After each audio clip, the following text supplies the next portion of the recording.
Good evening. This is Concord TV special COVID-19 edition with limited people on camera. Charlie Russell for Concord TV. And we're going to be watching 30 races in Concord. We think we can call about 20 of those with the results coming in on a reasonable basis. I'll be covering the county races and half of the state rep races. And to my left is Roger Brooks. He's going to be doing the other half. Good evening, Roger. Good evening. I'm just delighted to be here tonight. This is an historic evening. You know, many of you in the past have probably heard the politicians talk about this is the most important election of your life. Well, this year it kind of resonates that maybe it is the most important election. We've got candidates that we're going to be covering, the presidential, the Senate, the House, 2nd Congressional District, and Executive Council, and State Senate. And those will probably be able to give you partial results and maybe even compare them with what previous candidates did. We also will be more definitive on school board race and our local representatives. There are 15 that are running. And so I'm just delighted to be here and so grateful to Concord TV to do this public service. They've been doing it for many, many years, and I congratulate them on doing this public service. Now, Charlie, did you vote today? No, I voted absentee. My wife and I went down and went to City Hall. I think we had gotten a mail application, and I don't guess we didn't check enough boxes. We were about a week out, and we said we hadn't got our mail, which may be a postal problem as opposed to not checking the right boxes. And so we went down. We waited in line briefly, went in, sat down in the voting booths in City Hall, and it wasn't an easy process. I mean, I signed one side and then realized that, no, I was going to be in town. Obviously, everybody knows I'm in town on Election Day. So I had to cross that out and initial it and sign that I had a COVID-19 issue. And but it'd be interesting to see with the early voting, which really there isn't mail-in voting, but judging by what we're hearing about all the talk of the massive turnout, and perhaps some changes are in line on how we go about getting people. Some people said, well, let's make it a holiday, or let's make it Saturday, or let's do this, or let's do that. Well, you know, it looks like whatever we've been doing, it's heading in the right direction to increase turnouts. Obviously, the more people that participate, I think the better it is for democracy. Well, I agree with you. I thought the absentee ballot was a bit confusing. I did sign up for both the primary and the general election and did receive both of my ballots in time. I went down and instead of mailing in my ballot, I went down on a rainy Tuesday morning, day after Labor Day, and there was Ward 5, you know, out in front of the town clerk's office, City Hall. A gentleman was picking up everybody's ballot. You'd show them your ID.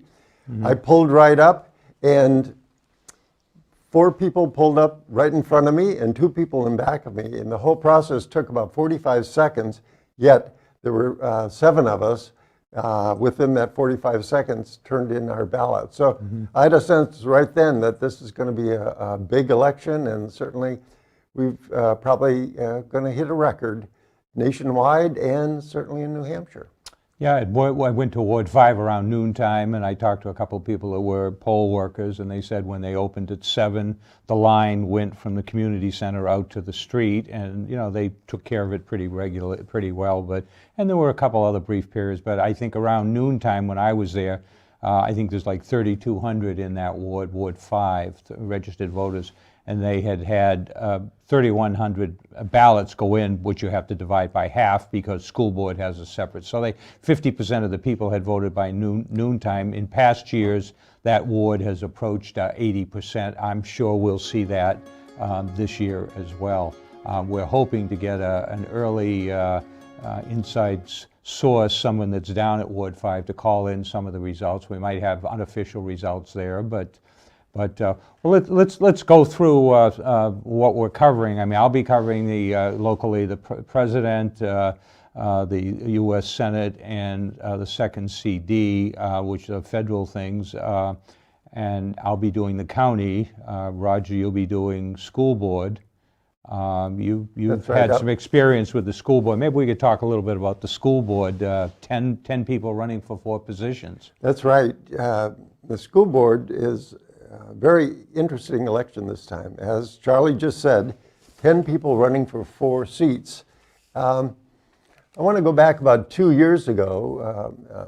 Well, before 2 years ago, I would suggest that the general candidate wanted to work hard, make our schools better, and really was pro what the board was doing. Starting 2 years ago, that changed because of issues of student safety, the board's transparency, and just the whole communication with the public became an issue that resonated 2 years ago and then last year as well. And people, for the first time in a long time, were running against the board, against the current board, and several of those candidates won. The difference this year was for incumbents kind of saw the writing on the wall, said that this is a very difficult time, and some suggested that it was time for new people to have a crack at doing the good work of the school board. And to my mind, that completely changed the tenor of the campaign. We had candidates who may have tried to run because they were frustrated with the board, but once all the incumbents went away, then they became very, very positive. And I think it's one of the more positive campaigns we've had, certainly in the last 3 years. Well, it's interesting. Going back about 8 or 10 years, there was a push. All the school board was elected at large, and there was a push. There was a convention or a committee, and put it on the ballot to elect people by district, so that you don't have to run citywide. Charlie, you were involved in that, weren't you? Yeah, one of my rabble rousing, but I think all for the better. I mean, so that we have people, someone is elected from Ward 1 through 4, and then 5, 6, and 7, and then on the other side of the river. And then we have one race, Jenny Patterson, who served as chair and really had probably put in close to 15 years on the board, resigned and moved on in her seat, and that's the at-large seat. We have a fairly competitive race there. But school board, it's been in the paper. Probably a third of the community has students over there at the school board. So we'll watch that race. We have a 20-year-old running, Weinberg. We have maybe you can go through the candidates. We have retired teachers. Sure, I'd be happy to. The at-large race, that's the one that you referred to, Jenny Patterson's seat. That's for 1 year to fill the remaining year of her term. We have 2 candidates. One, Jane Presby, who for over 30 years, 34 I believe, taught at Runlet Junior High at that time and Concord High School. She's also the owner of Diamond Hill Farm. So many of you who want to get your good sweet corn and produce have probably run into her up there. The other candidate is Pam Walsh, and she has a great deal of experience, 20 years of policy experience. And so I think either of them will make a significant contribution to the board. In Ward A, we have Roy Schweiker, who is really a perennial candidate. Just like his father, he attends all the meetings of the city council and many of the school board. And he is often opinionated on where the district or the city should go. And he is running against Kate West. She and Weinberg are a part of an organization called Change for Concord. And they advocate a change in the way we teach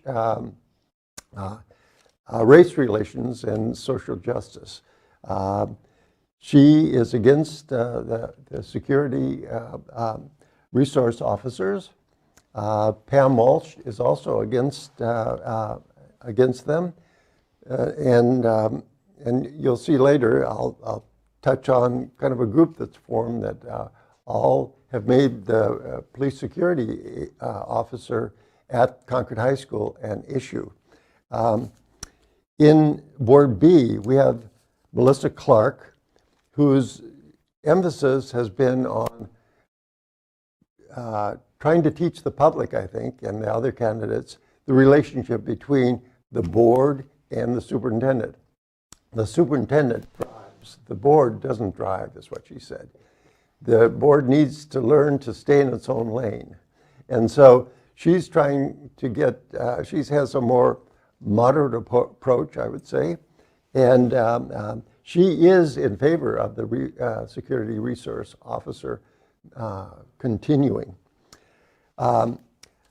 Maltus is a nurse, healthcare worker, and she's been working on the safety task force along with the assistant superintendent. And so she probably has the best idea of how many long hours you're going to put in when you're a school board member, because she's served on that safety committee, which has been probably the most active committee of all of them of late, and certainly under scrutiny. Jonathan Weinberg, he's the other candidate for Change for Concord, and he's the 20-year-old you referred to. He wants to represent the students, really. He's a recent graduate of Concord High School, and he feels that he has seen firsthand what he says is the negative effect or the other side of a security resource officer. So that's become an issue in the campaign, and we'll see how that continues after the election. In Ward C, we have three candidates: Brenda Hastings, a former teacher, and Tim Farinelli. He's a parent. He was initially one of those that was frustrated with the board, but once he got into the campaign and the board members that were incumbents decided not to run, he really changed his tune and has become very supportive of all the candidates running. Vaughn is also for racial equity and is against having the security resource officer continue. I think if you look at the school board, you can lump them into three different groups. One more moderate group and these are my own look at it. Clark, Hastings, and Schweiker have a more modest view of where the school board should be. The more traditional group is the second group. I call it the ones that want to give back to the community, realize, have some knowledge, some working knowledge of the school district, and really want to give back to the community and work hard. And those people include Presby, and I include Hastings again, Anelli, and Maltus. The third group is that group of four that I've referred to before that have really introduced some national issues, racial and sexual equity, the way we teach racism in the curriculum, and made that an issue. And those four are Vaughn, Walsh, Weinberg, and West, and they're the four that feel that the security resource officer is not effective for all students. Some people believe that it has been effective, but Weinberg especially says that he's seen how some students in the community react negatively. So that's kind of my look at the school board. Well, you know, the school board is an entry-level position. A lot of people have run and moved on to other things. I think most notably, Mel Thompson was on the Orford School Board and went on to become governor, much to the chagrin of many Democrats and others through the state. He served 3 terms in the 70s, I guess, and we've seen other people that have been on the school board moved up to the city council. But the school resource officer is an issue, particularly with some of the safety issues that have gone on, and we'll see whether they decide to go on. When there wasn't the transparency and openness about the safety issues, that was certainly I won't say a stopgap measure. Now they have, what is it, a Title IX, is it? What's the Title IX coordinator? Yeah, and to the extent that person come in with some pretty good qualifications, I can't tell you her name, but that turned into a problem out at St. Paul's where they had a similar type person who recently resigned. So my thought was the school resource officer was independent and reporting to somebody other than the board and the superintendent, which was maybe would have given more confidence to parents that the situation hopefully is not going to repeat itself. But countywide, we got a couple of hot races. We can't do all the races. We can't do all the results. We have an open seat for sheriff. David Croft is a former chief of police in Boscawen a while back, and he's worked in the county attorney's office on a court diversion program. He stayed involved with law enforcement. Dennis Crawford is a longtime deputy sheriff, I think with 25, 30 years experience, who ended up as the chief deputy, retired, but has been working part-time. He's a Republican candidate. County attorney is a rematch. We'll be watching that. Paul Halverson, the Republican, was a city councilor for 2 terms back, I think in the late 90s, the early 2000s, from Ward 7. He's been the city prosecutor for, I think, at least 15 years. Robin Davis is the incumbent, with some a Democrat finishing her first term, with some sort of controversy going on about management of the office and some of the other things. So we'll watch that. Last time, Davis won Concord by 3,800, and I think Halverson probably won outside in the rest of the county, but she managed to hold on. Other races we won't be following. County treasurer, the Democrat Kathleen Donnelly, is against Mary Heath. Registrar of Deeds, we can announce a winner already. Susan Cragen is on both sides of the ticket. So we have a continuing Registrar of Deeds. Congratulations, Susan Cragen. Registrar of Probate, Jane Bradstreet, running as a Democrat, is the Registrar of Probate. Scott Maltzy, a Republican, is running. And we have another winner here, County Commissioner Tara Reardon, running on the Democratic ticket with no opposition. So Tara Reardon is re-elected as a county commissioner. And she was also a school board member. So. And I believe she was, well, she's one of the, some people that have been 4. Kathy Rogers, I think, has been in 4 elected positions. And at some point, Tara was school board, she was city council, she was state rep, and now she's commissioner. She's an attorney. She's yet to run for county attorney. I don't think we'll see her doing that. She does a good job as commissioner. One issue, changing the subject a little bit, signs. If I retire, I'm going to become a sign maker. I have never seen so many signs out there. The fall foliage paled in contrast to all the colors of all the different signs. I saw lots of Democratic signs clumped together, and there'd be a Biden sign there. And I'd see lots of Republican signs clumped together, but no Trump sign. And then you would see Trump signs independently by themselves, not even on the same lawn. So I don't know if that's going to do a trend, but what was your take on all the signs out there?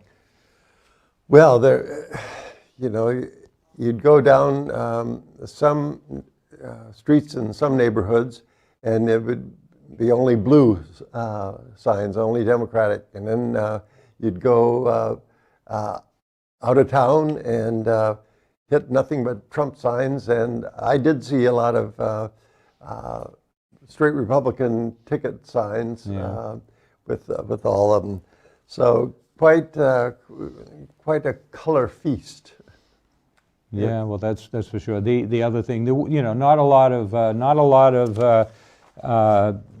ads in the newspaper. I saw a couple near the end. Gallagher running in Ward 6 for state rep, and David Croft had ran a big ad running for sheriff. A lot of social media. I'd be looking up polls on the internet, and Harold French, who lives out of town, is the state senator running up through Guilford, Franklin, Webster area. He would show up. A lot of social media. I got a lot of tweets or a lot of text messages. I don't tweet, but text messages. Have you voted yet, or do you want to help out? But I think the way campaigns are run for instant contact, particularly in COVID-19 times, certainly changed. What's your thought on that? Well, things certainly have changed. My own sources told me that things went very well at all 10 in all 10 wards, but noticed a big difference in the way the moderator enforced or did not enforce the wearing of masks. Mm-hmm. It's really a moderator decision, and there were some that were very I won't say lackadaisical. I'll say at ease with anything goes. I know in Ward 5 there was a specific designated area for people who did not wear masks that they could go in and vote. In all the other wards, there were areas mainly outside the main voting area where people without masks were asked to vote. I heard a story on Channel 9 before I came over about somebody went in with I guess it was a hat, Make America Great Again, and they said he couldn't go in, and so they set him aside, and then they called City Hall, and then they said, well, it's a political advertisement, but you can let him vote, but take his name and number, and we'll refer it to the Attorney General's office for whether they want to do anything, which I assume is not the least of their worries, hopefully, at this point. But I heard a couple similar stories when people were wearing masks that had Trump on them. They were asked to turn them around, and they did. Oh. And were able to go in and vote as and normal. your mask is what, the state logo? Is that from the State House, or where would you get this? This is from the State gift House, shop? yes. Gift shop. Gift shop, absolutely. And one person had a Trump T-shirt on, and they were asked to turn it inside out. Turn it inside out. They did, and so people were pretty cooperative. From the information I had, of course, you can't be everywhere at once, but that seemed to be the tenor, that all the polling places reported that there was a line outside when they opened up. And it was pretty steady throughout the day.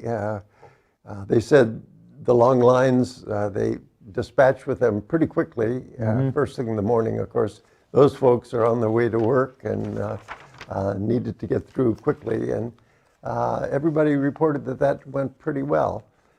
So far from the democracy point of view, it looked like people got to exercise their rights to vote. So we're awaiting our first results here while we kind of go through the ballot. Roger and I have kind of carved up the candidates to talk about them. Roger's got, I guess, the west side of the river, wards 1 through 5, and maybe you can do a couple of them. We'll give a little background.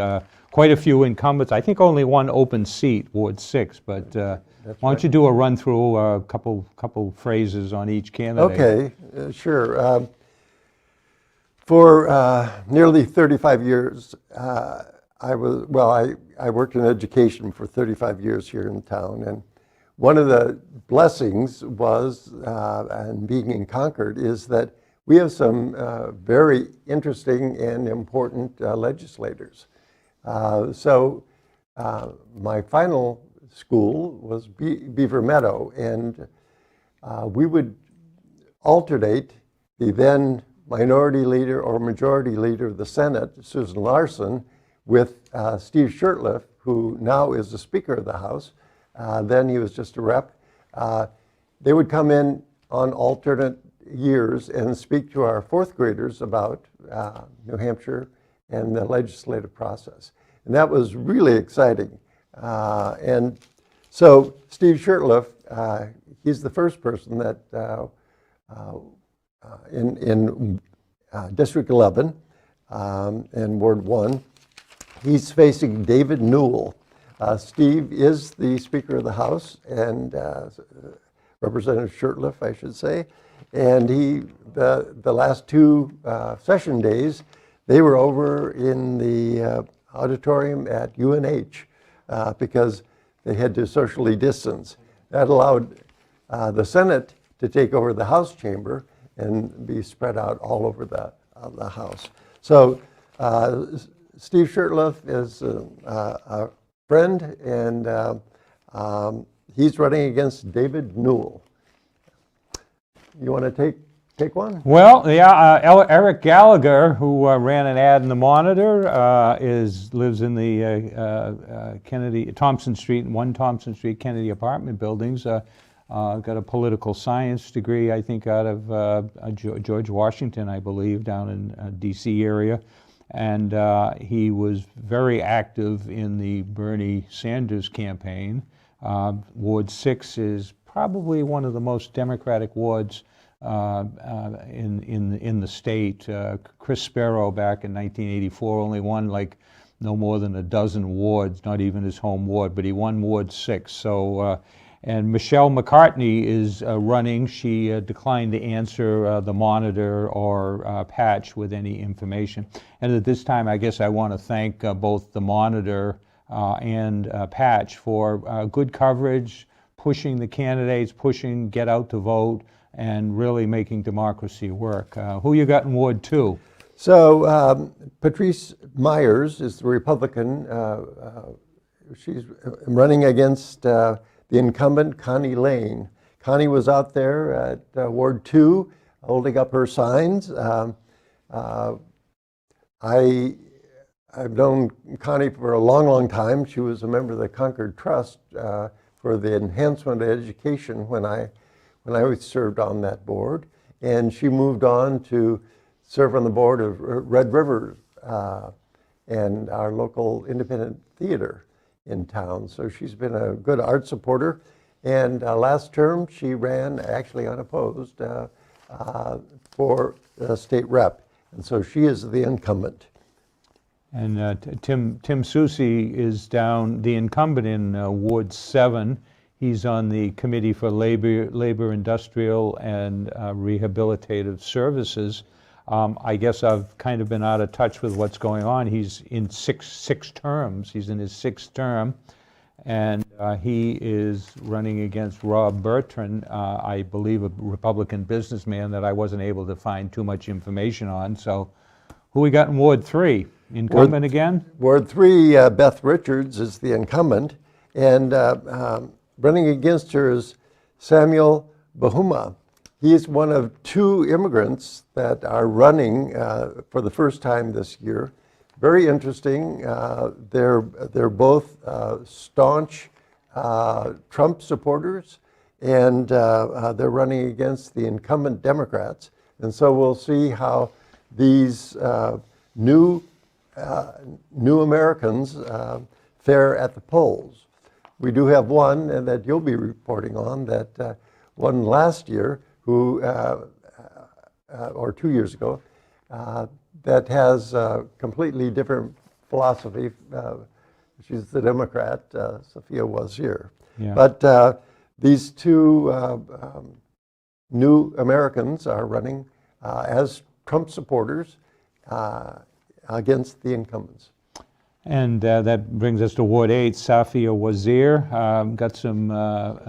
is an incumbent running for re-election. She's 29 years old, has 3 children, a New Hampshire Tech grad, got some actually national attention in the New York Times in defeating Dick Patton, and they tried to equate that to some national trend, but it was just she went out and worked very hard and won. She is running against Dennis Soucy.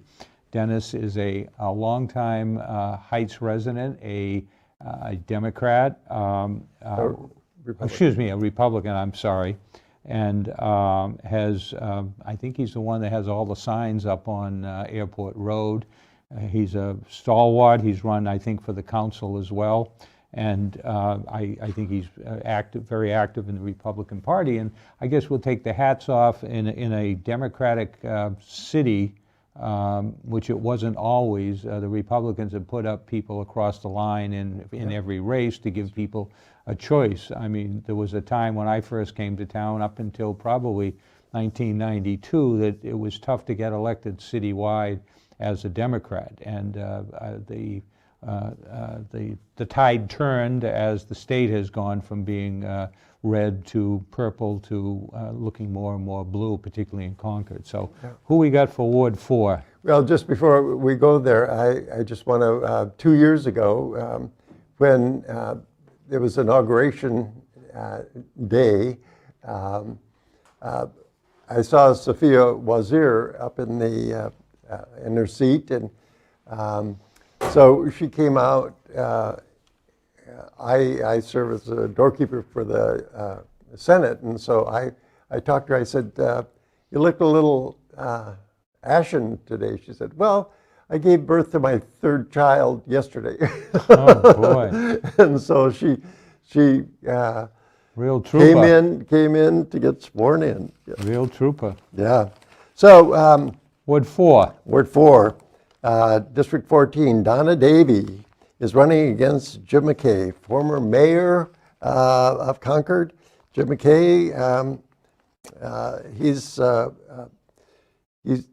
Steve Shurtleff asked him to head up a committee to study elderly issues this year, and he said he told me that one of the things he's learned, being 90 years old, is that there are a lot of issues that elderly have to deal with that he, a couple of years ago, didn't think about. He was looking at me as he said, "You know, you've kept pretty busy yourself." And he said, "One of the things I've learned is I've learned how to fall, because that's the thing. If you're on Medicare, every time you go in, you have to say, 'Have you fallen in the last 6 months?' So that's on my to-do list, is to learn how to fall." Jim McKay's been there for a long time, and he's still very active and really involved in the legislature. Ward 9, Chris Schultz is actually 1.5 terms in. I think she won a half term 3 years ago, was reelected. She's in her second full term, first full term. She's in the ED&A, Executive Department Administration, which oversees the retirement system and the administrative licensing. She is against a Congolese New American, Claude Bogambi, who was a write-in. Both, I think both and Bahuma were write-in candidates. So there's our diversity. Wazir certainly is a New American, doing quite well, able to go get sworn in the day after she has her child. Again, thanks to the Republicans for having candidates that fill the slots and offer us choices. So, shall we look at District 10, the Ward 5? Yeah, I guess so. You know the districts. I only know the wards. I've Okay. never. You're in the State House more than I am. So District 10 is our Ward 5, and there are 3 representatives in the district. The, the people running against the 3 incumbent Democrats are John French, Pam Ian. Pam Ian is often runs on the Libertarian ticket, but she ran on the Republican ticket. Alexander Dellis, who's another one of these young He's age 30. I looked him up. Yep, He's age yep. 30. Yeah, same as Sophia Wazir. I think she's 29, 30. Pretty close, yeah. And so they're pretty much in line with the well, I'll say conservative wing of the Republican Party on issues. They're running against the 3 incumbents. We'll start with Mary Jane Wallner. Mary Jane's husband is the other person that wears this tie every election day. Do you share it, or do you hit the same sale? We hit the same sale, and the moderator of Ward 5, so we usually check to see how each other's tie has been doing since we last talked. Mary Jane Wallner has a long career. She's served as chair of the Finance Committee, minority leader. She's done just about everything, and is still going strong and doing the good work. Dave Luno is, you talked about school board. He's on the school board in Hopkinton, and he was chair of the school board until he decided to run for rep, and then he gave up the chairmanship. Mel Myler was the executive director of the New Hampshire's National Education Association. And both of them are on the Education Committee, and Dave Luno is the chair of the special group that's looking at funding, school funding. And I get the Senate calendar and the House calendar every Thursday, and it looks like they've been meeting all summer. Now they had to finish up on November 1st, but they're meeting all summer, and sometimes 3 times a week, sometimes 2 times a day. This is looking at the inequities in funding and how we fund our schools, and I'll be interested to see. First, the report's going to be very well written, I've heard, but it's going to be interesting to see what politicians stand up and take a position on that school funding. And hats off to Mary Jane Wallner. This is her 21st time she's run. She lived in the South End in 1980 and endured a recount and won, and has never, I guess, been really close in races since then. So certainly the citizens and the voters are aware of that. We're approaching 7:15 here. We're still awaiting our first results. So we'll continue on with what we're doing here. Let's see, Ward 10, Christy Bartlett is a state rep, and she's in her 4th term, and she's on commerce, consumer affairs, banking, and consumer things. John Cate, I was unable to dig out much information. I believe he was a write-in victor in the primary, then that brings me, I'll finish up on my side of the river here. 8, 9, and 10, Kathy Rogers is running. Kathy is one that's been elected to, I think she's missed the school board, but county attorney, county commissioner, city council, and state rep. Very active. I think she's on the finance committee, and she's running against Ken Georgievitz, who is a Republican with an awful lot of big signs all around town. And this is actually a rematch, and that they ran in 2016 and 2018. Andy Georgievitz is in his early 30s with a family. I believe Kathy's been around so long. my apologies that his father actually ran against him as well. So Kathy has won at least 3 times and looking to go for another time against the Republican Georgievich family. Again, thank you for offering the choices and giving people choices. So that's my side. You got one more district, I think. Yeah, and I was just going to mention that Kathy Rogers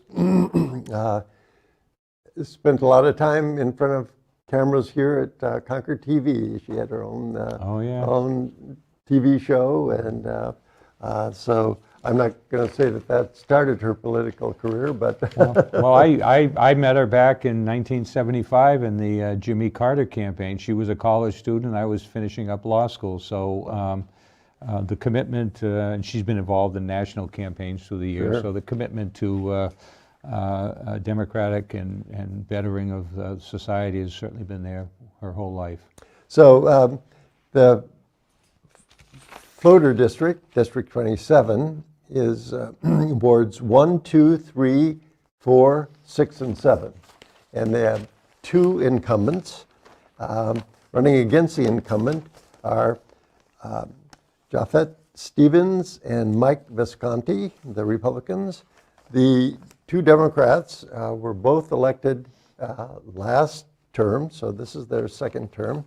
Rebecca Williams is a businesswoman and runs a farm, runs a very interesting campaign. Art Ellison, who was the head of adult education for the state government for nearly 40 years.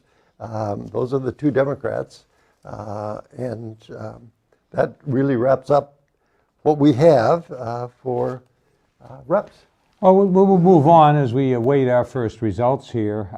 Endorsements, used to have straight ticket voting. If you were a Republican or a Democrat, you could hit the top of the column and that would be an automatic way of voting for everybody. And I think in 2007, when the Democrats first took over the legislature and they had the governor in there, they did away with straight ticket voting, which some people said would hurt the Democrats, but it seems a lot fairer. But this time we have, I guess, endorsements are also known as maybe coattails. We have our Governor Sununu appearing in ads with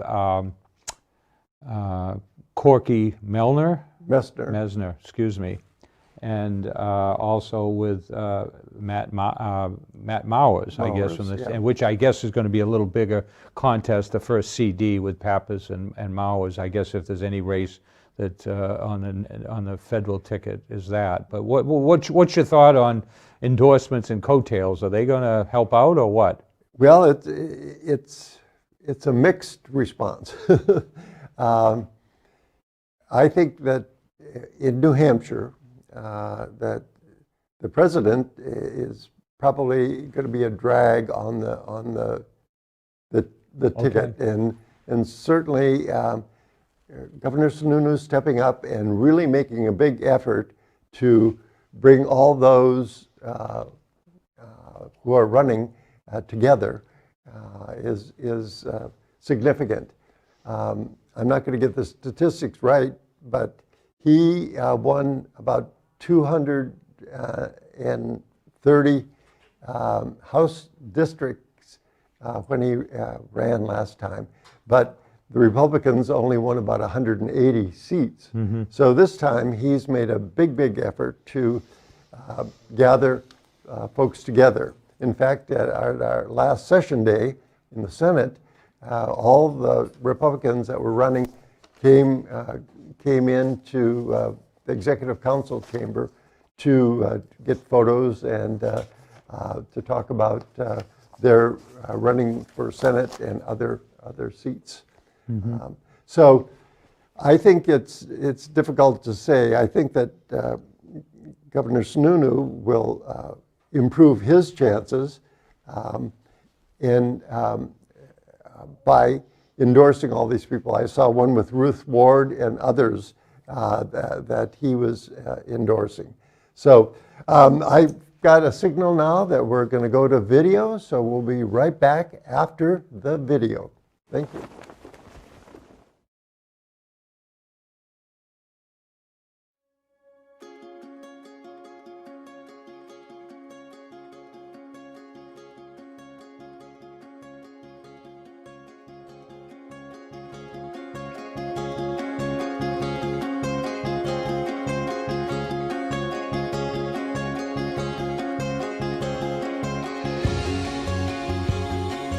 My name is Jonathan Weinberg, and I'm a candidate running for District B School Board. In general, New Hampshire local politics is very different than other states. People, you see the mayor just walking down the street, your city councilors, state senators, even U.S. federal representatives who can be your nearby neighbors.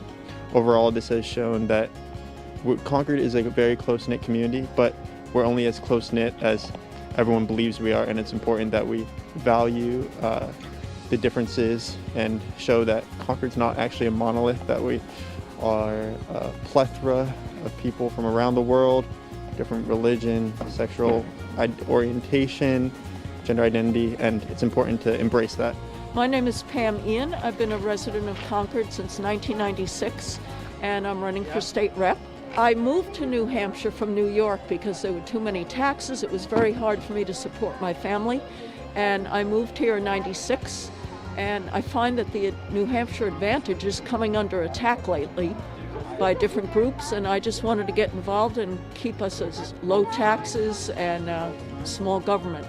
Well, I must say that I am very displeased with the two major party federal presidential candidates, and I'm glad that Joe Jorgensen and Spike Cohen are running as libertarians and providing an alternative to people.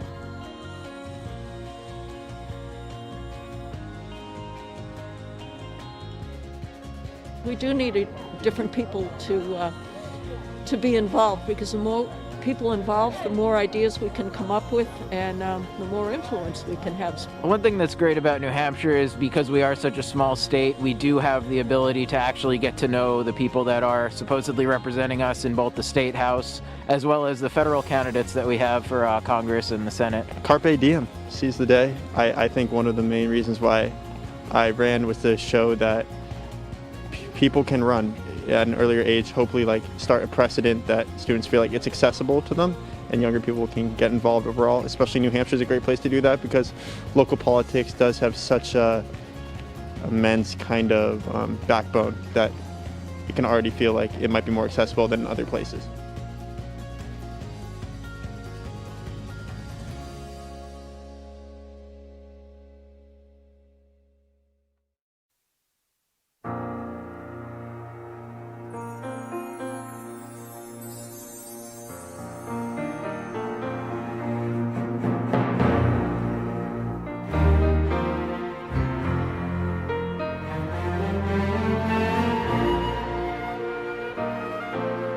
My name is Brian Croft, and I'm out here supporting Dave Croft for Merrimack County Sheriff. Well, this is, I think this is going to be a major election for not only the county, for the state, but for the country on a whole. And I think that just seeing the sheer numbers that I've seen so far today has been extremely impressive. I think it's very, very important that, you know, as a democracy, that everybody's voice is heard. And I couldn't be more impressed with how many people thus far I've already seen. This is my fourth polling station I've been at today already, and the steady flow of voters coming in has been very, very impressive. My name is Renelle, and I'm out here to support my friend who is running for school board.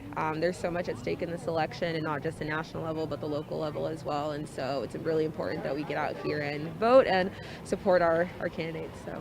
Excellent. How about yourself? Hi, my name is Ollie Spencer. I'm here representing Jonathan Weinberg because I think that he can bring a modern approach to our school district. What do you feel about these local elections? How important are they? I think that they're really important because what happens at the local level affects us a lot faster than it does at the national level. And so races like school board are really important, and I think more people need to pay attention to those races. And so the national level, like the presidency, that's super important, but it's also important that we vote for candidates who are going to help put in the change that we want to see here in our towns as well. Yeah, I also think that it's really important that we see a face in our political system that is a little more recognizable and something that we can connect with.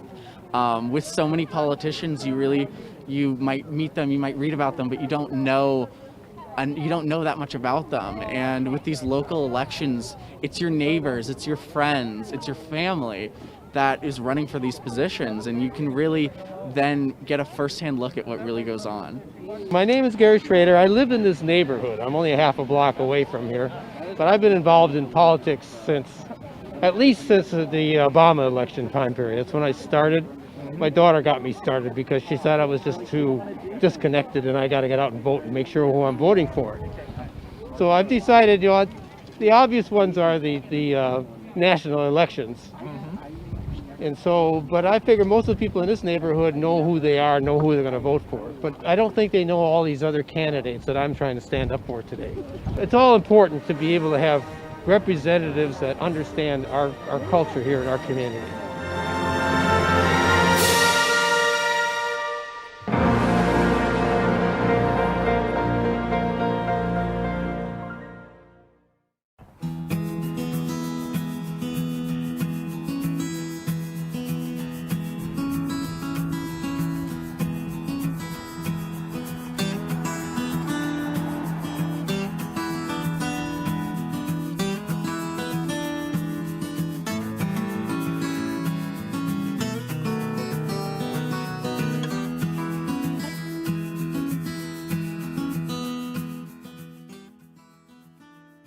Hello everybody and welcome to Election Day, November 3rd, 2020. We are here at Ward 9, that is at the Community Center on the Heights. It's a chilly day, but people are still getting out and they're voting. Everyone's wearing masks, people are social distancing.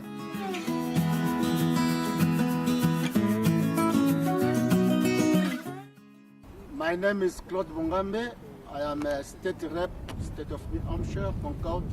Voters should vote for me because we are going to bring a tax cut. We are supporting the Governor Sununu program, tax cut, everything is doing for people and especially for Concord.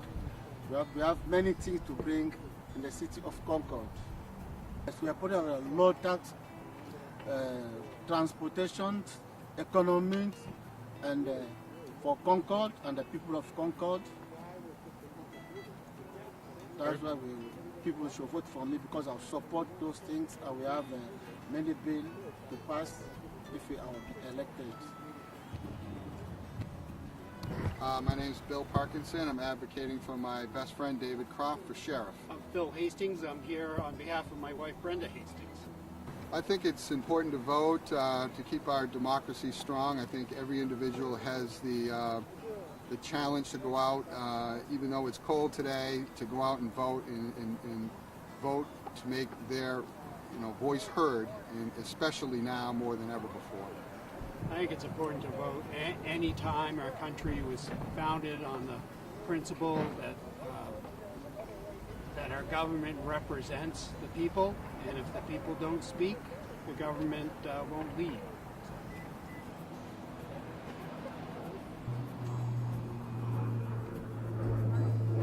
My name is Pamela Walsh. I'm running for school board at large. Because I think we've seen in the last few years the differences our votes make. The Senate race in 2016 in New Hampshire was decided by 1,017 votes. Your vote does count, and it does really turn the tide. My name is Stephen Whitley, and I'm here to support my wife, Becky Whitley, who's running for State Senate in District 15. I think that, I think voting is a really important right that we should all exercise as much as we can because, our votes can determine who makes decisions that affect our daily lives and the lives of many, many thousands of people. And so it's important that we voice our support for whatever candidates we choose to believe are going to do the best job. My name is Elizabeth Leahy. In a candidate, I look for someone who is innovative, forward-thinking, somebody who is willing to stand on their own and not just engage in groupthink. And I look for people with integrity and empathy and people who are always willing to learn and listen. Everyone should always vote. There have been a lot of things that have gone on a local, regional, and national level that haven't been great, and so we should all take an active part in making sure that we have people in office who make good decisions that will benefit not just ourselves, but everyone in our community.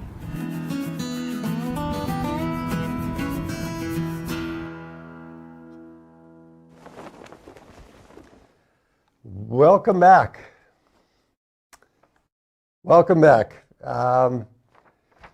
You're in for a treat because we now have some results. And this saves you from listening to stories that Charlie was just about to tell about his recollections of Bobby Orr and Ted Williams and all those things. So maybe we'll get to that later, but here are the results. These are the first results. They're from Concord Ward 3. I'm going to read all of from the president down to the state rep. So, President of the United States, Biden-Harris, 1142. Donald Trump, 580. And Jorgensen-Cohen, 26. That's the Libertarian candidate. For governor, Dan Feltus, 818. Chris Sununu, 903. Darrell Perry, 18. So that doesn't look too good for Dan Feltus, Senator Feltus. State Senator Jean Shaheen, 1215. Corky Messner, 491. Justin O'Donnell, 31. For Representative in Congress, Ann McLean Custer, 1149. Stephen Negron, 548. Andrew Olding, 31. For Executive Council, Cindy Warmington, 1012. Jim Beard, 662. For State Senator, Becky Whitley, 1073. And Linda Ray Banfield, 596. Again, these are just Ward 3 results. For reps, Beth Richard, 1091. And Samuel Bahuma, 570. So that's a win for Richards. That's a win for Beth Richards. For District 27, Art Ellison, Rebecca McWilliams, 968. Art Ellison, 952. Two people get elected here. Mike Visconti, 565. And Japheth Stevens, 460. For county and Ward 3, David Croft, 1,036. Dennis Crawford, the Republican, 583. County Attorney, Robin Davis, 922. Paul Halverson, 680. County Treasurer, Democrat Donnelly, 980. Heath, 606. Cragen is unopposed. Jane Bradstreet, the Democrat for Registrar of Probate, 1040. 556 for Maltzy, and Tara Reardon, unopposed, won handily and has been reelected. School Board? School Board. For at-large, again, this is only for Ward 3. Jane Presby, 699, and Pamela Walsh, 774. So 75 votes separate those two. Board of Education, District A, Roy Schweiker, 354, and Kate West, 1079. So Kate West looks to be the newly elected school board member. Charlie, can you... Ward 7 here, the south end, from West Street down to the Bow Line. Donald Trump, 818. Joseph Biden, 1,884, so a 1,000 vote margin there. Dan Feltus, his home ward, 1,433. Chris Sununu, 1,290. Jean Shaheen, U.S. Senator, 2,010. Corky Messner, 680. Representative for Congress, Representative Custer, 1875. Steve Negrin, 799. Executive Council, Cindy Warmington, 1717. James Beard, 881. State Senator Becky Whitley, 1230. Linda Banfield, 835. State Rep Tim Soucy, 1716. Robert Bertrand, 843. So Tim Soucy is reelected. And the District 27, Rebecca McWilliams, 1,640. Art Ellison, 1,557. Mike Visconti, 787. Jaffat Stevens, 727. You got school board on 7? I do. So for school board, we have at large Jane Presby, 1095, and Pamela Walsh, 1218. So Pamela Walsh stretches her margin of there. For Board of Education, District B, Jonathan Weinberg, 888. Ali Maltes, 736. Melissa Clark, 707. Very, very close, but Jonathan Weinberg has won it. And for Ward 7 County, Dennis Crawford, the Republican, 876. David Croft, the Republican, 1686. County Attorney Robin Davis, 1486. Paul Halverson, 1060. County Treasurer Donley, 1620. Heath, 879. Cragen, unopposed, Register of Deeds. Jane Bradstreet, 1690. Scott Malty, 813. And so we have some others. Just looking at the county attorney race, the margins are still for Davis, not quite as large as they were last time. For president, I had some percentages here. In Ward 3, the Democratic candidate Clinton, 63.2% in Ward 3. This year it's 66.3, so it's gone up 3%. Ward 5, we haven't read yet, so we won't talk about that. Ward 7, 67.6% in 2016 for the Democrat, 69.2. So it looks like Biden's running a couple percent ahead. He did. So we have, what ward are we doing now? We have Concord, Ward 9 is next. So for president, Biden-Harris, 1285. Trump-Pence, 648. For governor, Chris Sununu, 952. Dan Feltus, 843. For state U.S. Senator, Jean Shaheen, 1327. Corky Mesner, 550.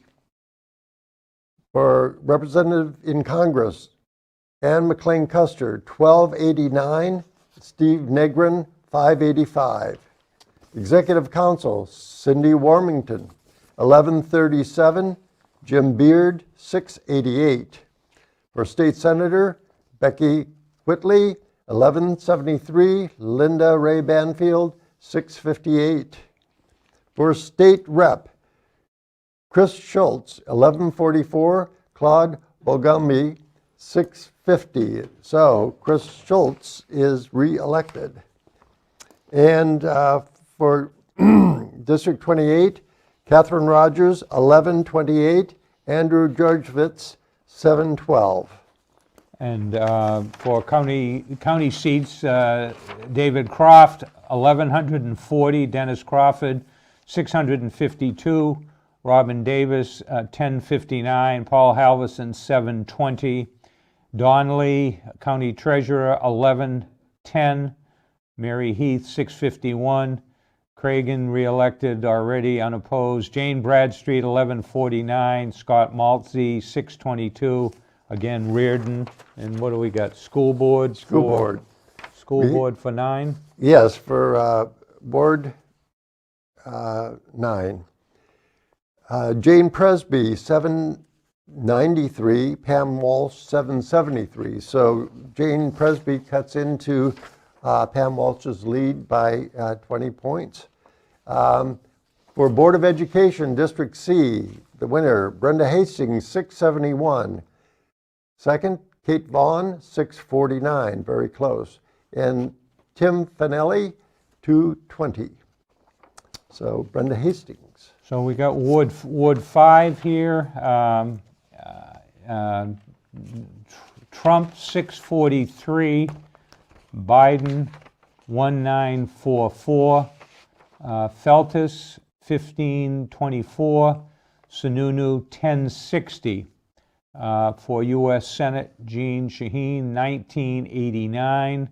Corky Mesner 594.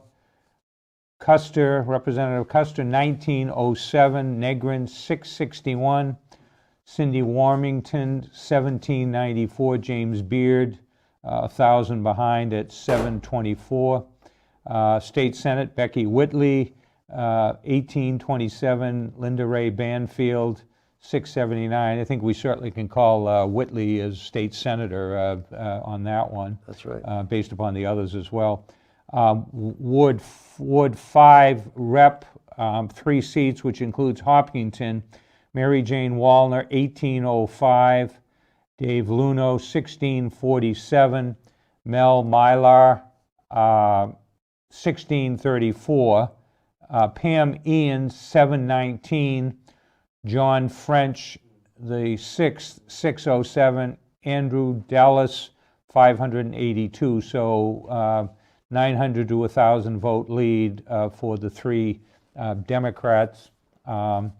Although we have results from Hopkinton to come in on that, which I think are about 50% of what that is. What have we got for school board on? For school board, at large, we have Pamela Walsh.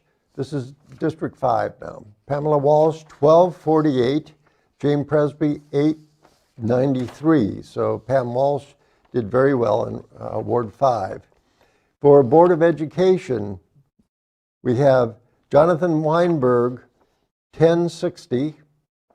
Melissa Clark, 622. And Ally Meltis, 467. And county, David Croft, 1747 for sheriff, 697 for Crawford. Robin Davis, 1566 for county attorney. Paul Halverson, 864, about 700 votes behind. County treasurer, Democratic, Donnelly, 1653. Heath, 729. Jane Bradstreet, 1744. Maltzy, 653. The county results, certainly, I don't think we're going to be able to call, given the breadth of the county, and I think Concord is about a third of the county. I think we have some more results. What the District 5, or Ward 5, is very interesting because that was a gerrymandered district, and the Flotarial is the word. Well, there was little reason other than I understand there was some animosity or political differences between Senator Larson and Speaker O'Brien at the time when they did that. There was some talk that by separating Ward 5 out into Hopkinton, that would dilute the Ward 5 vote, and that was the talk around the legislature at that time. So far, those 3 have done spectacularly well against their opponents. So I guess that gerrymandering did not work. Yeah. I've just been given Ward 1 results. Why don't you go with the front page? So for president, Biden-Harris, 1542. Trump-Pence, 975. For governor, Chris Sununu, 1520. 1520. And Dan Feltes, 1004. For state senator, Jean Shaheen, 1667. Corky Mesner, 819. For representative in Congress, Annie McLean Custer, 1548. Steve Negron, 900. For executive council, Cindy Warmington, 1386. And Jim Beard, 1044. For state senator, Becky Whitley, 1440. And Linda Ray Banfield, 981. For District 11, Steve Shirtlett, 1503, and David Newell, 955. So it looks like the speaker is reelected. For the flotation district, 27, It's Rebecca McWilliams, 1381, Art Ellison, 1245, Mike Visconti, 903, and Japhet Stevens, 767. Interesting, I'll read the county results in a second, but interesting that Linda Ray Banfield, a candidate that did not campaign or saw any signs, ran for mayor a while back, lost quite handily. She had 981 votes. Donald Trump had 975. Yeah. So, county seat, county results. David Croft, Democrat, 1533. Dennis Crawford, 916. Robin Davis, 1358. Paul Halverson, 1045. County Treasurer Donley, 1363. Mary Heath, 1011. And Jane Bradstreet, 1460. Scott Maltzy, 929. What do we got for schools? It's a small area up there. Yes, school board, because it's part of Pennacook, Ward 1, there are a lot fewer voters in the Concord Board of Education side. So Pamela Walsh, 167, Jane Presby, 160. For Board of Education, District A, Kate West, 233, Roy Schweiker, 92. So we're waiting on Ward 2. Yeah, we got, what do we got in here? We got 579. What's the other one we got here? 3, 5, 7, and 9. It's we've got some odd results here. We have no even results here. So I guess all those, I think. So I guess we've got quite a few reps in the single seat, single wards elected. We've got Shurtleff elected, Beth Richards in number 3. We've got, I guess, 5. We can't really say much, although it certainly looks like the 3 Democrats are going to win in 5.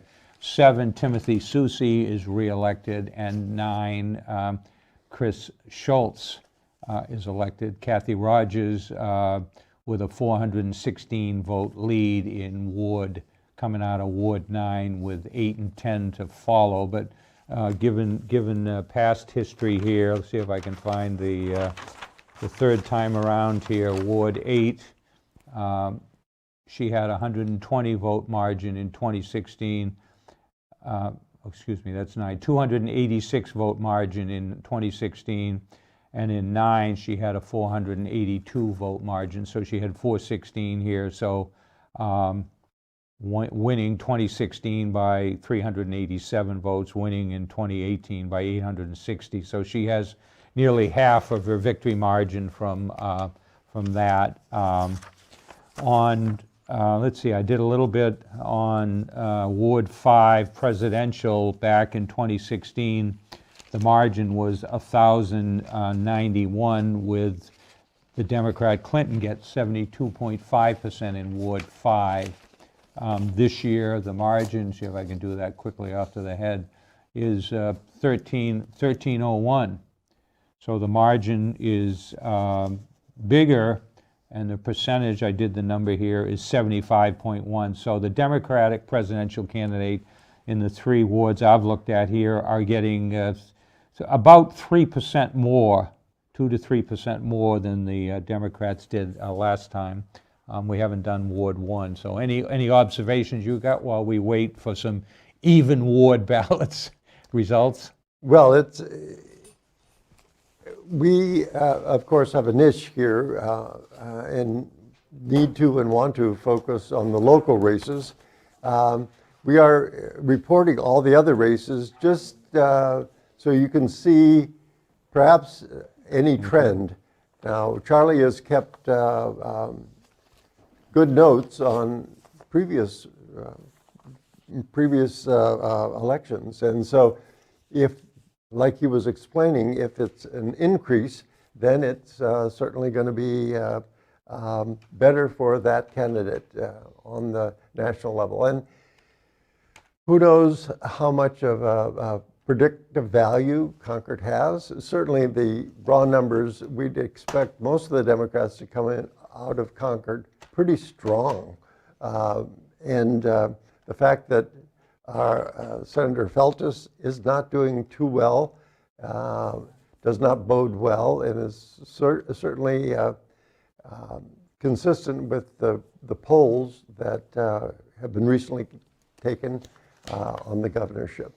So do you have some more? Yeah, we have some more results. Ward 4, and why don't do you want to sit? That's kind of your. We divided 1 through 5 was yours. Why don't you read the face page on that? Okay, I shall.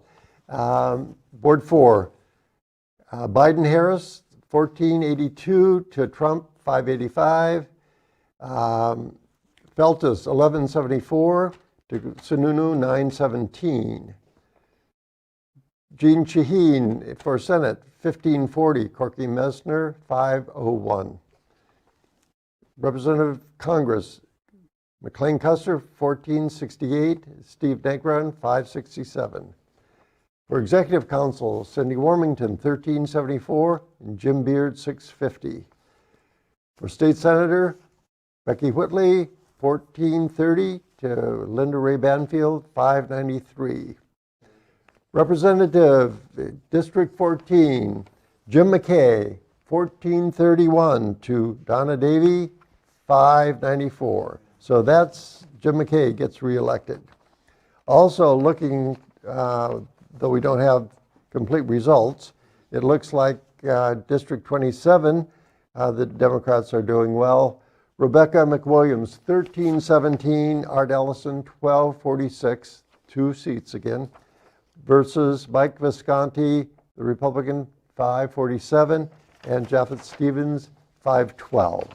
And for county results for Ward 4, Dennis Crawford, 574, David Croft, 1,364, Robin Davis, 1,246, Paul Halverson, 680, Kathy Donnelly, 1298, County Treasurer over Republican Heath, 606, Jane Bradstreet, 1347, over Scott Maltzy, 572 for Register of Probate. School results for 4. Sure. Before I do that, just, the sheriff and the county attorney, we're seeing kind of the Democratic side, Democratic strengths we're reporting, and so we don't know what it's going to be outside. Perhaps you can look at previous results, because Halverson and Robin Davis were at it before, and it'd be interesting to see how they came out. But I'll go ahead while you're doing that, and I'll read the school board at-large candidates. Pamela Walsh, 924. Jane Presby, 764. Now, Pam Walsh has taken all but one district, one ward, I mean. And for Board of Education, Kate West, 1296 to Roy Schweikers, 365. So Pam Walsh continues to do well. Kate West is doing very well against Roy Schweiker. Presidential results, Ward 4, which is heavily Democratic, 68.5% for Clinton in 2016. This year in Ward 4, 71.7. So again, the trend seems to be the 3% higher. Let's see. New Hampshire went for Clinton in 2016 by about 2,700 votes. Right. The margin here in Concord was 5,100 votes. I would suspect the margin here is going to be, I won't say significantly higher, but certainly higher than it was in 2016. Whether that shows a trend or not, although somebody spoke to me about UNH Dartmouth, and maybe to a lesser extent Henniker, doesn't have the students in there that might vote, so that could be an impact, although I was told there was quite a bit of absentee voting in both of those, two of the bigger ones, Dartmouth and UNH. That's correct. There are 2,000 fewer students in Dartmouth and 1,000 fewer students at UNH, and those were Democratic strongholds, and so there was a big question going in: could the Democrats make up that? Well, it looks, of course, they're not all Democratic votes, but it looks like there's significant absentee ballots from the Hanover region in Dartmouth and UNH in Durham as well. Yeah. Walsh and Presby, we've got, I don't know if you've been doing your tabulation, we've got about five wards in, and Walsh has won four of the five. One of them, her home ward, I don't know if it's her home ward, I'm not sure where she resides, but Ward 5 was by some significant numbers, I seem to recall. And I believe, I don't know if by 350 at least. So it may be a little premature, but certainly looks like a fairly big trend.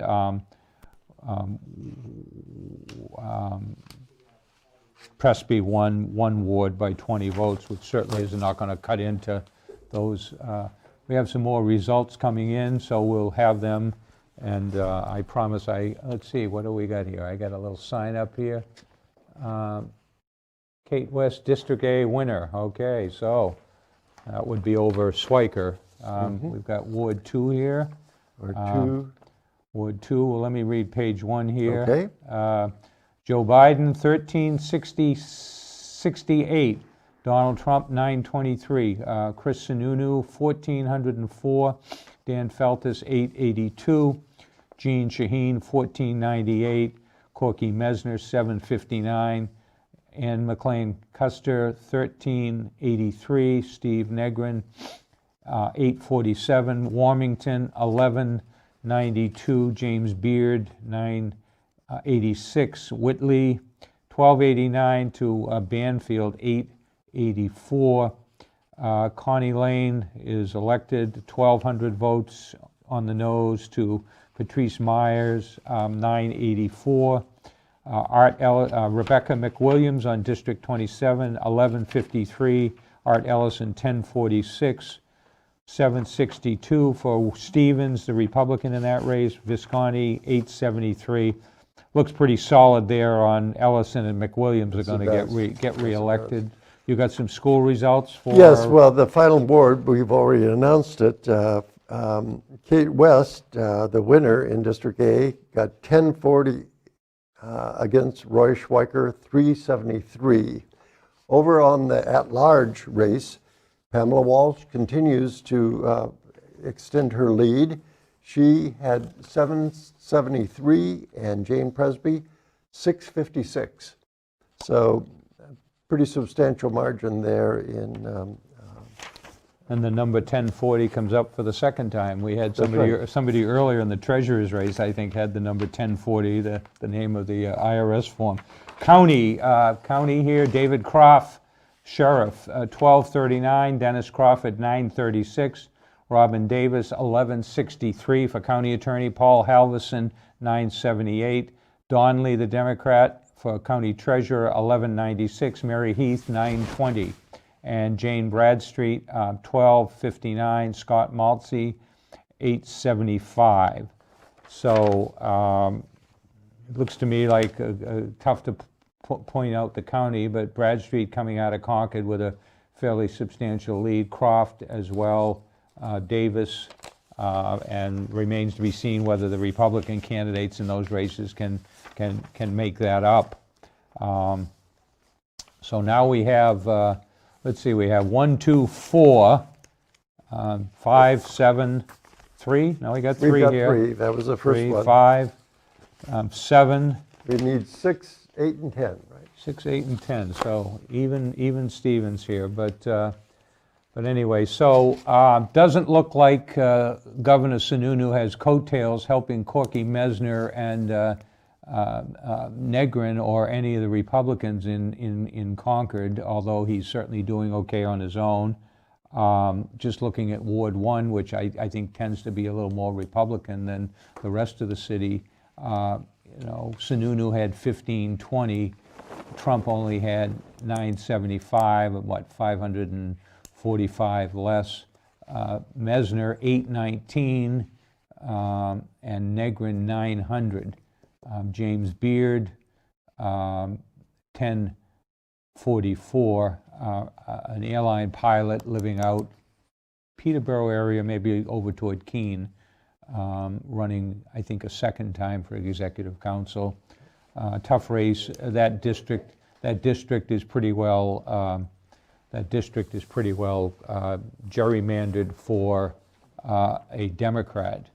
And what do we got Ward here? We have Ward 6. Why don't you read the face page? I shall.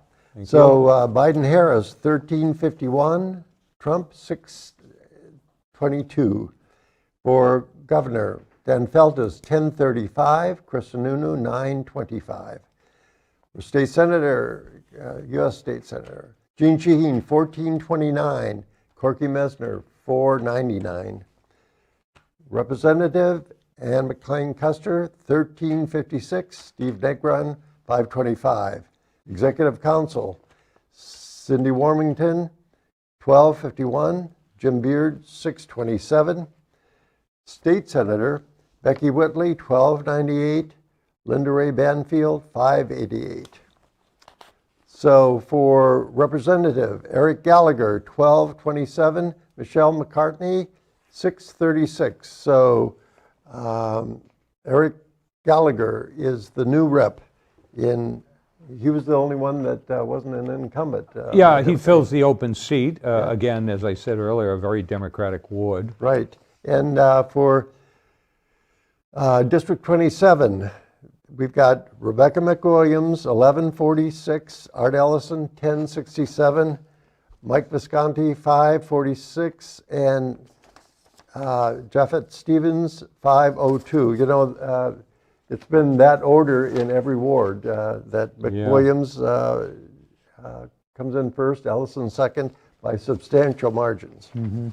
County results, no surprises. Croft, 1205, Crawford, 588 in the sheriff's race. Robin Davis, 1156, county attorney. Paul Halverson, 616. Donley, 1163. For treasurer, Mary Heath, 587. Bradstreet, 1210. Doubles up Scalt Maltzy, 547. And what do we got for school board? So, Board of Education, Pam Welsh, 812. Jane Presby, 766. So Pam Walsh, again, stretches her lead. Now this is interesting in District B. We have Melissa Clark, 551 in first place, Jonathan Weinberg, second, 496, and Ali Meltes, 493. Very close for second place here. And we'll have to do some tabulation because I think we've got... Yeah, I think we have all three of those in, three. 5, 6, and 7. I was just looking at them. I think Weinberg won fairly handily in Ward 5. In 5, so he may well, he won by 438 votes over Clark in Ward 5. I think it would be tough to overcome that. She only got beat him by 50. Tough to cut into that. 55 votes. So I got Ward 10 here. Ward 10 is 393 east side of the river up to Canterbury. So one of the larger wards. Biden 1936, Trump 1141. For Governor, Dan Feltus, 1272, Chris Sununu, 1786, Jean Shaheen, U.S. Senator, 2064, Corky Mesner, 973, Rep. Custer, 1887, Negrin, 1129, Cindy Warmington, 1724. James Beard, 1236. Becky Whitley, 1782. Linda Banfield, 1180, again getting more than Donald Trump had in that ward. Christy Bartlett is re-elected, District 19, Ward 10, 1792. Jonathan Cate, 1147. Kathy Rogers, 1644. George Javits, 1347. So almost 300 there. 2 of those wards are in. Looks like Kathy Rogers is going to get re-elected as well. What do we got for school board? School for 10? board at large, Pamela Walsh, 1410, Jane Presby, 1113. So we only have 1 ward left, right? It would seem to me Walsh is going to win that by at least 10%. And the Board of Education, Brenda Hastings, 1300, Kate Vaughn, 997, and Tim Pinelli, 325. Brenda Hastings, a teacher over in that neck of the woods, and a lot of her students maybe voted for her. Ward 10 county race, Croft for sheriff, 1778, Crawford, 1143, Robin Davis, 1487, Paul Halverson, 1380. I think that's the closest he's been in Concord. Right. Donnelly, 1607 for county treasurer, Mary Heath, 1189. Susan Cragen was on both sides of the ballot. Jane Bradstreet, 1716. Scott Maltzy, 1118. Tara Reardon, once again unopposed and re-elected. So, are we missing any, or have we got them all? Let's see. Ward 8, right? We're still looking for 8 here. Okay. 8. So, I was looking at Ward 6, which elected Gallagher in the presidential race, 64.6 in 2016 for Clinton, and 68.5. So again, Concord is running 3, 4, 5 points higher for the Democratic candidate, President Biden, than occurred in 2016, and quite surprisingly, Linda Ray Banfield ran for mayor, perhaps got 20% of the vote, wasn't out on the campaign trail, and yet in Ward 10, East Concord, she gets more votes than Donald Trump. So I think we've been joined by WNHN for a simulcast, so we'll kind of go over some of these results. What do we got? We got about 20 minutes till 9 o'clock, and so we're still waiting for 8, but do we want to, I guess... Why don't we go, they're showing the results for the presidential election, and why don't we just cover the known final results? In other words... Sure. State reps. So State Ward rep. 1, who we got in Ward 1? Steve Shurtleff is reelected as not as the speaker, but he gets to run again as speaker. And Ward 2 is Connie Lane. Beth Richards in 3. Ward 4. McKay in 4. McKay. Yeah. Our 90-year-old and mayor, in former mayor. Ward 5, we have Mary Jane Wellner, Dave Luno, and Mel Myler. And Ward 6, we have Eric Gallagher. Ward 7, running for his 6th term, and I still have to look up his name. Tim Soucy. Tim Soucy, I apologize. We had a couple of Soucys on the ballot today. The other Soucy, a Republican up in Ward 8. Ward 8, Wazir. We haven't. Oh, we don't no, have I'm sorry. We don't have that in yet. I'm sorry. Yeah, That's the Ward one. 8 yet. Ward 9 is Chris Schultz. Schultz, yeah, okay. And Ward 10 in front of me, Christy Bartlett winning by 645 votes. Kathy Rogers, District 28. We don't have 8 in, but has 300 vote lead in one, if not both, of the 2 districts that are reported. Let me just see if I can dig that one out. And So it looks like she'll be reelected, although we don't have that final result. The wards are all more or less 3,000 voters. 5, 7, and 10 probably have close to pushing up to 33 or 3,500, and 6 and 3 probably are under 3,000. But they're all fairly equal. Actually, we'll have redistricting, I guess. And then in District 27, Rebecca McWilliams was the winner, and so was Art Ellison. And then countywide, Register of Deeds, Susan Cragen, unopposed, re-elected. The incumbent Tara Reardon, County Commissioner, is re-elected, unopposed. Croft comes out of Concord with a good lead. The sheriff, see what happens out in the counties. Robin Davis comes out of Concord, county attorney, with a lead over Halverson. Probably not as big a lead as she had last time, but some ground to be made up by Paul Halverson running against an incumbent. Very difficult to defeat incumbents. They really have to make some mistakes and get grabbed on certain issues. Certainly at the top of the ticket with Trump, I don't think we need to go over the pluses and minuses. I think we've had them ad nauseum, ad infinitum. Governor, I guess the question is whether it's a double-digit loss to Feltus. It's tough to beat an incumbent the first time around. Governor Sununu, I'm not sure how he's doing elsewhere, but certainly Feltus, being the state senator here in Concord, and Hopkinton, Warner, and Henniker, certainly would expect to win his own home district, and by not doing so, certainly looks like that Sununu will be reelected. Democrats had some problems with the way he handled the money that came in from the federal government. The courts upheld him on that. Had some problems with a lot of the vetoes, but the people didn't.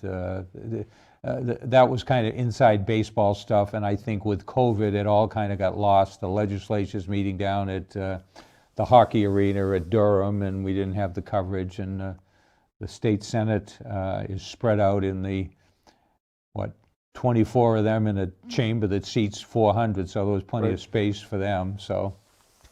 But anyway, so I don't know what, any other comment. We're still waiting for Ward 8. We're waiting for Ward 8, and until that comes in, I think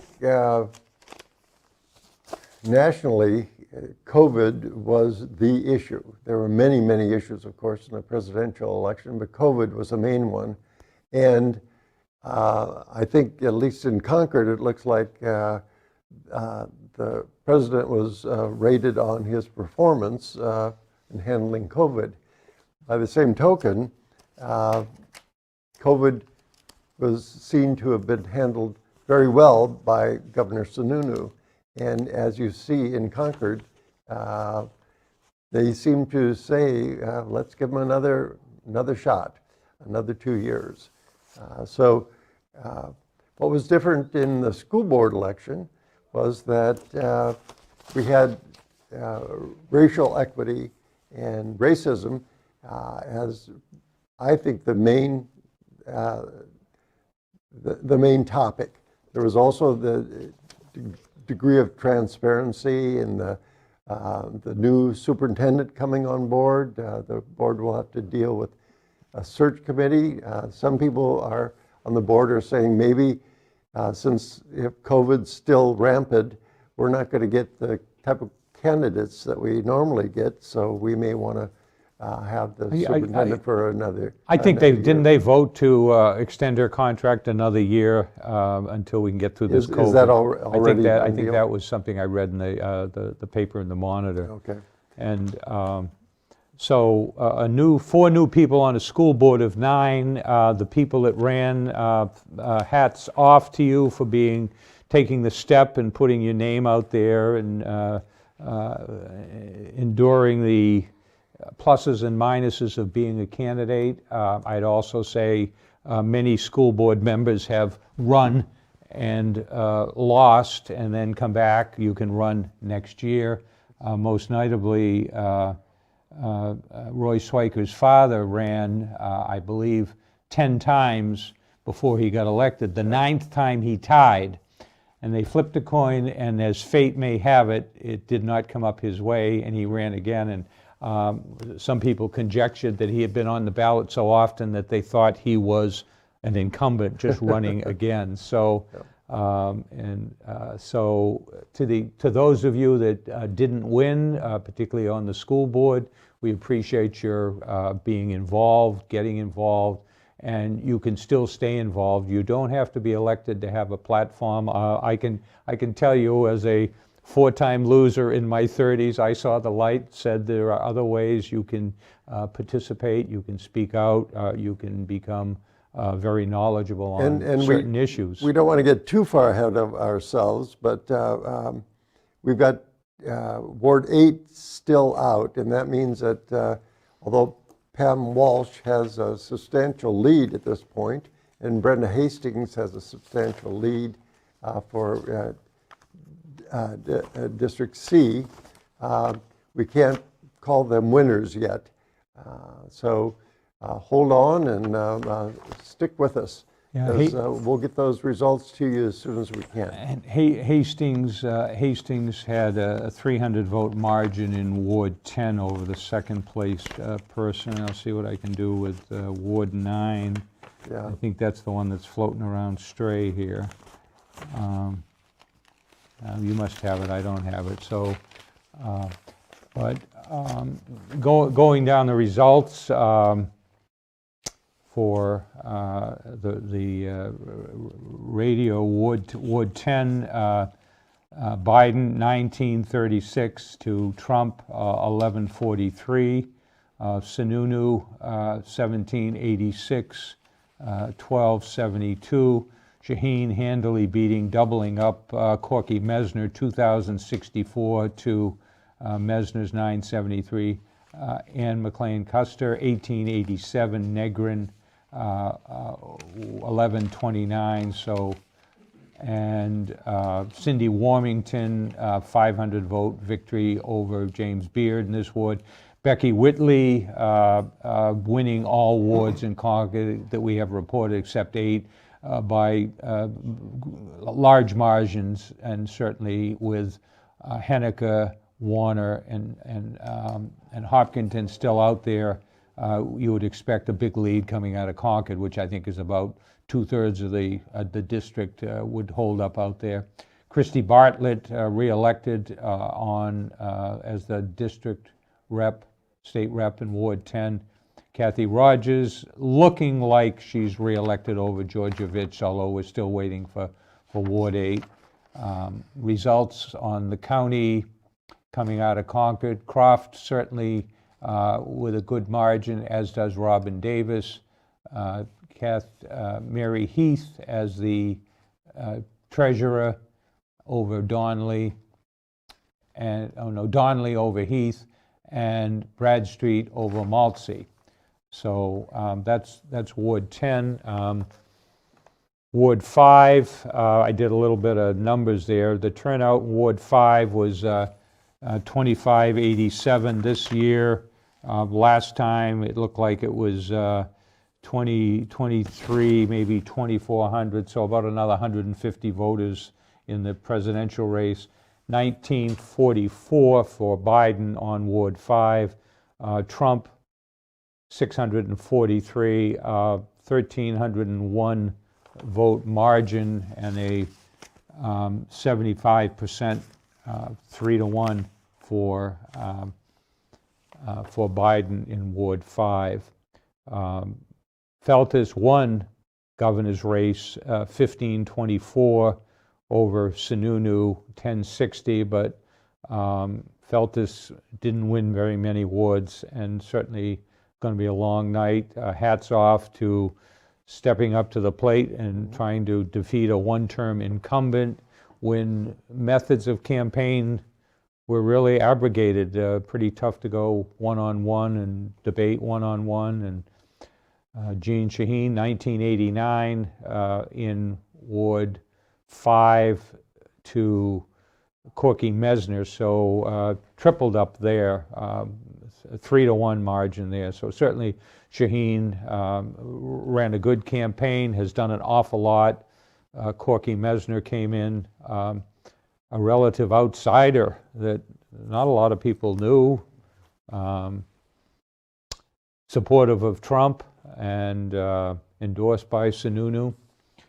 Warmington, 2.5-to-1 in Ward 5. I would suspect she'll be the executive council replacing Andy Valinsky. Whitley, almost 3-to-1 in Ward 5. She'll be the new state senator replacing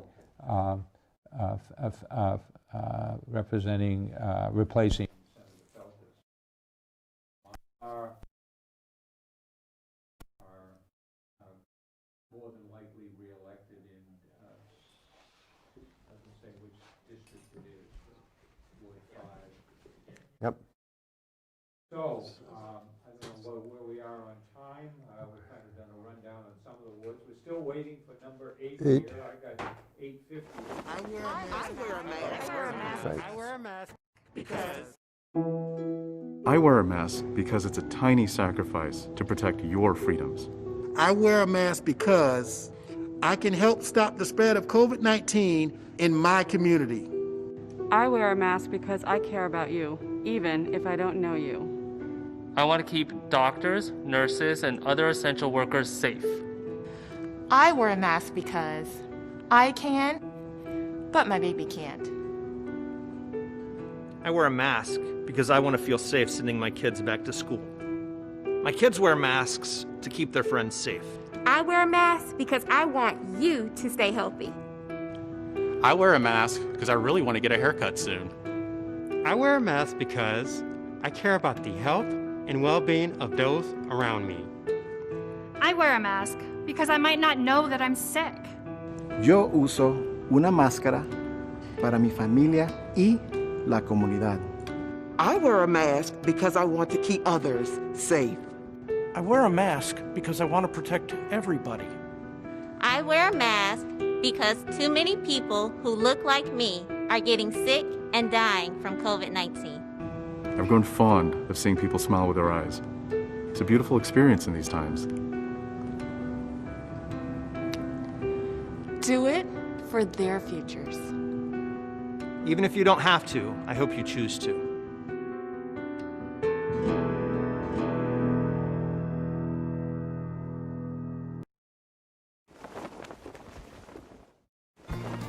Many people have taken to the trails during the COVID-19 pandemic as a way to enjoy some fresh air and exercise, connect with nature, and disconnect from the stressors of life. Even in the outdoors, it is important to protect the health of our community. Many trail and outdoor organizations have issued guidelines for using outdoor spaces, including go outside only if you are feeling healthy, and stay home if you are sick. Avoid high-use areas. If you see a lot of cars at a trailhead, try a different one. Concord has a vast trail network, and maps are available online at concordnh.gov/trails. Practice social distancing whenever possible, and keep a mask handy in case you cannot maintain at least 6 feet. Keep dogs leashed to ensure social distancing with other trail users. These guidelines help ensure that everyone can use the trails safely during the COVID-19 pandemic. A poll watcher. Okay, you're on there, Charlie. Oh, we're back up. So we were doing up. Roger with his little iPhone over there has a message received. You can tell us why Ward 8 is so slow. So there was a poll watcher that reported in and said that Ward 8 had machine counting issues until 2 p.m. So results will be late. And that comes from a verifiable source. Well, we have some time. I'd just like to say that I really appreciate what Concord TV is doing. I mentioned before that I worked in the district for 35 years as an educator. Almost all of that was as a school administrator. And when high stakes testing came about, I wanted to seek ways that we could make the public more aware, and we would be more accountable to our public for what was going on in the schools. And Concord TV gave us equipment to use, and our students videoed teaching lessons and our arts performances and special events. And they remember one fourth grader coming up to me and saying, "Dr. Brooks, you know, we have Senator Larson coming to speak for the fourth graders, and I don't know if you've assigned a videographer to cover that event." And so they kind of ran the show, and I just went along with it. Well, Concord TV was significant in helping us to put a couple hours of programming every week on Channel 6. So I really appreciate that, and I think it helped the community see what's actually going on inside of the schools. Now, Jonathan Weinberg ran on the platform that he saw firsthand and wanted to be a voice of the students. I think Concord TV helped so much for us to be able to show what's going on. Our teachers cooperated and allowed full access to their lessons, and so people could see what's actually going on without having to come into the school to look. Of course, we welcome everybody in. Again, thank you, Concord TV, for this service. You're doing a great job, and I support them wholeheartedly. Charlie, I know that you've worked with Concord TV for quite some time too. I'm a volunteer. My wife informs me it's not work, it's a volunteer, and it's a hobby, and it's a real joy. When did you first get started? Do you recall? I literally took the first class with Rosemary Lanier back when Continental Cablevision was running it, and that was back in, I believe, 1990. So, but again, I'd like to thank Concord TV. They did, Concord TV, I'm having mic problems here, but thank Concord TV for the interviews, and I'd wake up at 2 in the morning and put on Channel 6, and I could learn all about the school board candidates, and they had some good things to say, and they didn't put me to sleep right away like some of the school board meetings have. The Monitor did a good job in promoting democracy by putting out the profiles of the candidates that responded. Just looking, we don't have Ward 8. The one race, a couple of races are still open, but Kathy Rogers, with 2 of the 3 wards in, has a 713 vote lead, and having won last time by 860 votes. So with 1 ward left, I fail to see how she won't be reelected.